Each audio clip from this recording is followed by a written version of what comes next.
In this section, hopefully, you won't even notice what we're going to talk about. It is a main board from Anet, and this part is not really necessary, but what you should do with your projects.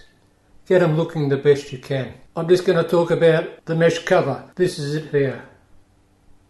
The aesthetics of the printer are nice and piano black, mirror finish, beautiful. But the wiring lets it down, and also the exposed components also let it down. So I'm putting the cherry on the top and making it look as aesthetically pleasing as possible. So that was just simple covering it with a mesh. Now there's various types of meshes you can get. I've ordered a cover for a PC fan. That's on its way, and this is what it looks like. But I managed to come across some fine mesh plastic that was good enough to use. Now mesh comes in all different sizes, but the trouble is you may get one hole to line up, the others may not. At least with plastic you can push it and squeeze it into position. Mesh has different patterns on it, and depending on how it's cut, that's diagonally lines and horizontal line, can be cut that way, it can be cut that way, so it all depends whether the lines line up and all that sort of thing. So there's a bit of scrap. Before I come to this position, I drew it up. You have an idea, you take your measurements, and I've got a laser cutter, engraver, so I can just draw it up, cut it out, try it, see what fits, cut out the bits that don't, write notes, yes, shift that 10mm that way, go back and do it again. So probably 4 or 5 different templates, because sometimes you put it on and then you'll find the wiring is pushing there and all that sort of thing. So you can make 5, 6 times and you come up exactly with what you want. However, if you haven't got a laser engraver, just print out on a piece of paper. Now, this is a gotcha. The printers don't always print 1-to-1. Sometimes they squeeze it down onto the page. So check your printer.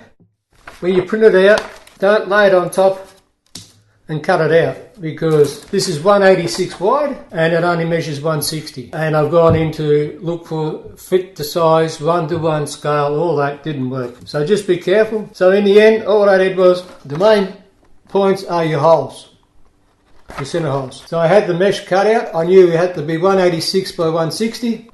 Cut that shape out, decided on which direction. This is the diagonals across there. And I got a wooden board, lined up one hole in here, push the pin in, line up another hole, push the pin in, line up another hole and another hole. I could have laser cut it, but I thought I'd do it by hand. I then had the drawing and I just cut out each section, measuring from the pins, and there it is. It bends, but also springs back. So get yourself a heat gun or even a hairdryer, a sunny day, and let it warm up, and then bend it, hold it in position, put it on some cold metal, say the sink or some water, and it'll lock it in position. The cutout for the USB, I've angled the mesh so as I can put in the SD card. I've extended this a bit further, cover the leads, and also here. Now the other thing you can do, that then allows you to mount a fan. Quite simple.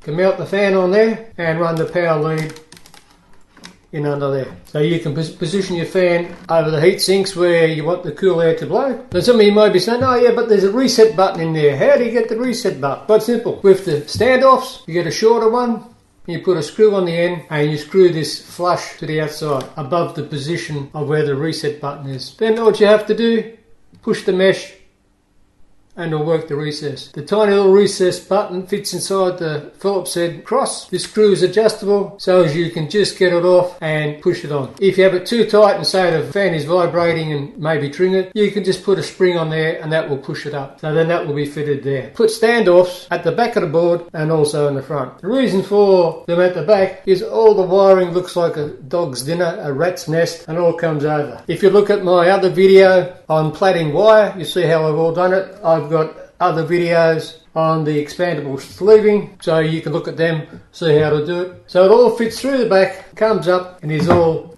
put in there together. A lot neater, a lot more aesthetic, and like a beautiful woman, you don't mind looking at that all day. So give it a go, and I'm sure it'll work fine for you. And as always, if you enjoyed this video, tell your friends and subscribe. If you haven't, tell me. And as always, thanks for watching.